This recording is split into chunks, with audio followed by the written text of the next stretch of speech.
Assalamualaikum warahmatullahi wabarakatuh. Perkenalkan, nama saya Dea Alnisa Putri dengan NIM 2120803036 dari kelas 2183B Prodi Sistem Informasi Fakultas Sains dan Teknologi UIN Raden Fatah Palembang. Baiklah, pada kesempatan kali ini saya akan membuat sebuah video review jurnal yang berkaitan dengan penerapan e-bisnis. Adapun, video kali ini saya buat untuk memenuhi tugas UAS mata kuliah Sistem Informasi Manajemen yang diampu oleh dosen Ibu Fatia Nopriani, Sarjana Teknik Magister Komputer.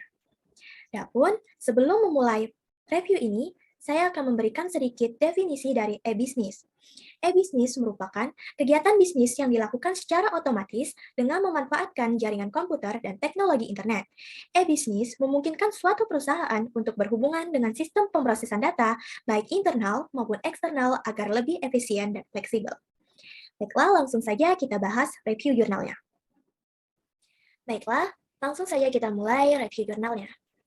Jurnal yang saya review ini berjudul Penerapan Sistem E-Bisnis dan SMS Gateway pada Usaha Sewa Rumah Kos di Pagaralam, Studi Kasus Kecamatan Pagaralam Utara. Adapun nama jurnalnya yaitu Jurnal Sistem Informasi Komputer dan Teknologi Informasi atau SISKOMPI, volume 1 nomor 2, halaman 42 sampai dengan 53, dan jurnal ini diterbitkan pada tahun 2019. Adapun penulisnya yaitu Muhammad Farozi, Sarjana Komputer, Magister Komputer, dan Ririn Destrilia.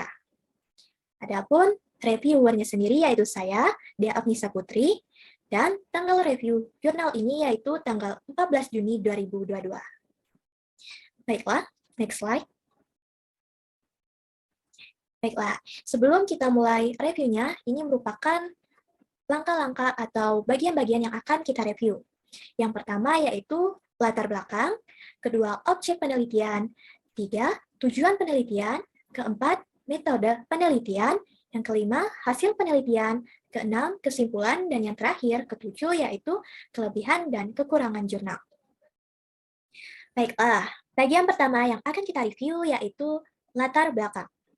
Hal yang melatar belakangi penelitian yang dilakukan oleh peneliti pada jurnal ini ialah dikarenakan proses pertumbuhan penduduk yang begitu cepat dalam kurun waktu yang singkat, yang menyebabkan meningkatnya kebutuhan akan tempat tinggal secara proporsional. Banyak masyarakat yang memilih tempat tinggal yang sifatnya sementara atau yang dikenal dengan rumah kos. Hal tersebut merupakan upaya yang diambil oleh masyarakat untuk memperbaiki tingkat pendapatan dan kesejahteraan hidupnya. Namun, masyarakat atau user cenderung tidak memiliki informasi yang akurat dan relevan mengenai lokasi yang memiliki tempat rumah kos dengan biaya yang terjangkau, serta dekat dengan tempat kerja dan pendidikan. Kenyataan ini sering terjadi, tidak terkecuali masyarakat di wilayah Pagaralam Utara, Provinsi Sumatera Selatan. Kondisi inilah yang menjadikan alasan peneliti untuk mendesain sebuah layanan yang dapat membantu user untuk mengetahui informasi mengenai ketersediaan rumah kos beserta fasilitas di dalamnya dengan cepat, akurat, dan relevan. Next slide. Nah, berikut ini merupakan potongan dari jurnal yang membahas tentang latar belakang penelitiannya. Next slide. Bagian selanjutnya yang akan kita review yaitu objek penelitian. Adapun objek penelitian dari jurnal ini sendiri yaitu rumah kos di daerah Pagaralam Utara, Sumatera Selatan. Next slide. Baiklah, bagian yang selanjutnya akan kita review yaitu tujuan penelitian. Adapun tujuan penelitian yang dilakukan oleh peneliti yaitu untuk menghasilkan desain sistem layanan informasi e-bisnis dan SMS Gateway rumah kos di wilayah Pagaralam Utara melalui tampilan website yang dapat mempermudah dan mempercepat akses informasi bagi user, khususnya pengguna dari luar wilayah Pagaralam Utara dalam melakukan pencarian rumah kos sekaligus sebagai media promosi bagi pemilik kos. Dapat kita lihat di samping ini merupakan bagian dari jurnal yang menunjukkan tujuan dari penelitian tersebut. Oke, bagian selanjutnya yang akan kita review yaitu metodologi penelitiannya. Penelitian ini menggunakan beberapa tahapan metode, di antaranya 1. Tahap studi pendahuluan dengan analisis permasalahan menggunakan kerangka FAS. Analisis permasalahan ini berguna untuk melakukan studi dan analisis terhadap sistem yang telah ada atau sistem lama. Adapun dapat kita lihat, gambar di samping ini merupakan kerangka metodologi FAST yang telah dikembangkan oleh peneliti. Next slide. Tahapan metode yang kedua yaitu tahap pengembangan dengan analisis kebutuhan sistem atau System Requirements. Analisis kebutuhan sistem sangat dibutuhkan dalam mendukung kinerja sistem. Apakah sistem yang telah dibuat sesuai dengan kebutuhan atau belum? Karena kebutuhan sistem ini akan mendukung tercapainya tujuan. Dapat kita lihat di samping merupakan dua gambar dari hasil analisis kebutuhan sistem yang telah dilakukan oleh peneliti. Pada gambar yang di sebelah kiri, itu merupakan kebutuhan sistem yang berkaitan dengan pencari kos. Dan gambar yang di sebelah kanan merupakan kebutuhan sistem yang berkaitan dengan pemilik rumah kos. Next slide. Tahapan metode yang ketiga yaitu tahap evaluasi dan dokumentasi dengan pengujian rancangan antarmuka. Pengujian ini bertujuan untuk menguji apakah terdapat kesalahan pada saat website layanan ini digunakan, serta untuk mengetahui tanggapan pengguna terhadap rancangan antarmuka website yang telah dibuat oleh peneliti. Adapun dapat kita lihat gambar di samping ini merupakan hasil dari dokumentasi yang dilakukan oleh peneliti. Peneliti melakukan evaluasi dengan menggunakan 12 responden. Dan hasilnya yaitu 50% sampai dengan 74,99%. Ini artinya layanan website ini masih terdapat beberapa kesalahan dan hal ini mungkin akan dikembangkan kembali oleh peneliti. Next slide. Selanjutnya kita akan mereview hasil dari penelitiannya.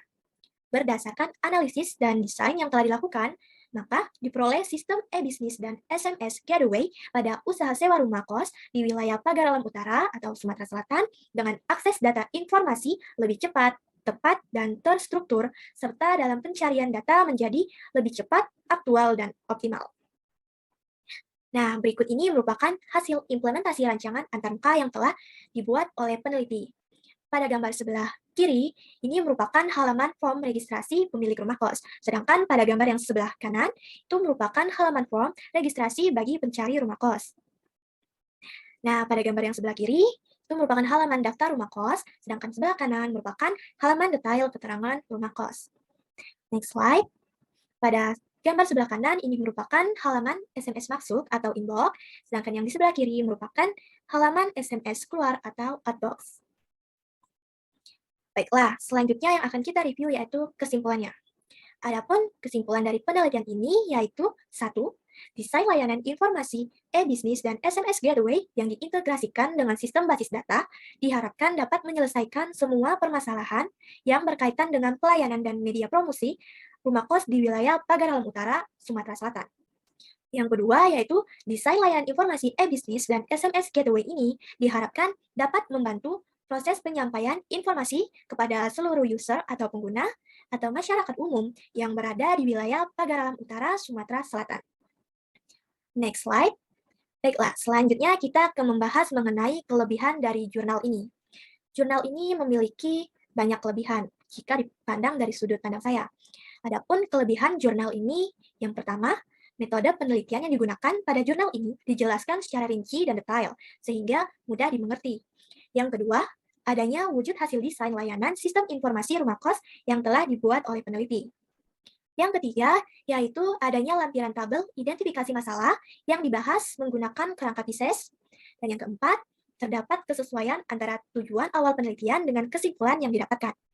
Yang kelima, yaitu isi pembahasan di dalam jurnal ini dijelaskan dengan baik dan rinci. Yang keenam, yaitu data yang disajikan dari hasil penelitian akurat sebab menggunakan penilaian dari beberapa responden dengan mengisi kuesioner. Next slide. Selanjutnya kita akan membahas mengenai kekurangan jurnal. Kekurangan jurnal ini sedikit, ya karena kesempurnaan itu merupakan milik Allah. Jadi kalau ada kekurangan itu bisa dimaklumi. Baiklah, langsung saja kita bahas kekurangan dari jurnal ini. Yang pertama, yaitu terdapat beberapa bahasa asing yang sulit dipahami, khususnya bagi para pembaca dari kalangan umum. Yang kedua, masih ada beberapa kesalahan dalam penulisan, sehingga menimbulkan makna yang rancau atau kurang tepat. Banyak juga kesalahan penggunaan tanda baca. Yang ketiga yaitu gambar yang dilampirkan ini masih kurang jelas atau masih buram. Yang keempat yaitu susunan formatnya yang tidak biasa, sehingga menyebabkan pembaca kesulitan untuk menentukan data-data selanjutnya. Baiklah, Sekian yang dapat saya sampaikan. Apabila ada kesalahan kata, saya mohon maaf. Kepada Allah, saya mohon ampun. Saya akhiri. Wabillahi taufiq wal hidayah. Wassalamualaikum warahmatullahi wabarakatuh.